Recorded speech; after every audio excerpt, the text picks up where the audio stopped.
Today, we're going to learn about properties of subtraction. If you didn't watch my video on properties of addition, I'll give you a review of what variables are. Variables are simply letters that can be used to represent numbers. So we can say a is equal to 1. And if a is equal to 1, then a plus a is equal to 2. Because a holds the value of 1. So 1 plus 1 is equal to 2. These statements are the same. First is the property of 0. The property of 0 states that subtracting 0 from any number does not affect the number. So we can say 5 minus 0 is still equal to 5, or 3 minus 0 is still equal to 3, or 9 minus 0 is still equal to 9. In all instances, subtracting 0 does not affect the original number. You could even do a big number like 328, and subtracting 0 still gives you 328. Now putting those variables into play, let's say a equals 1, b equals 2, and c equals 3.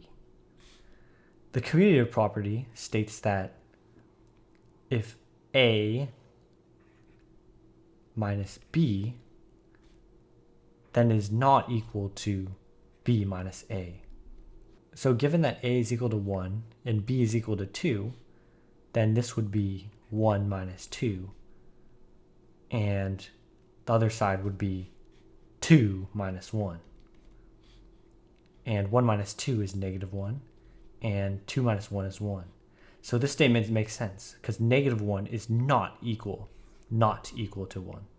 So the commutative property states that basically you cannot flip the numbers around when you're subtracting. It is not equal to the same thing. Last is the associative property. Let's state again, a equals 1, b equals 2, and c is equal to 3. Given that, let's say a minus b minus c is equal to a minus b minus c. Now let me introduce something called parentheses. You can use parentheses to group numbers together in equations like this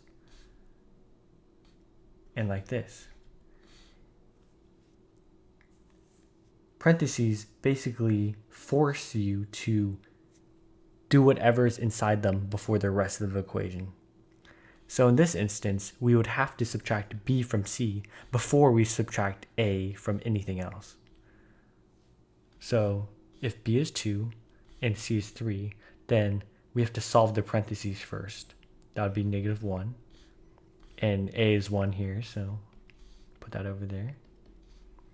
And for here, a minus b would be 1 minus 2, which is equal to negative 1 as well.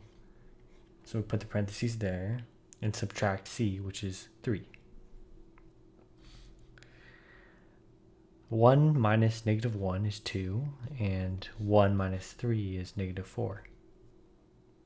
So what you might notice is that we get different answers because the parentheses are in different places. So this is the associative property.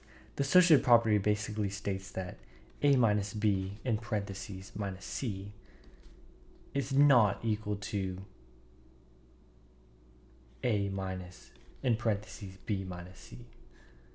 These are different equations.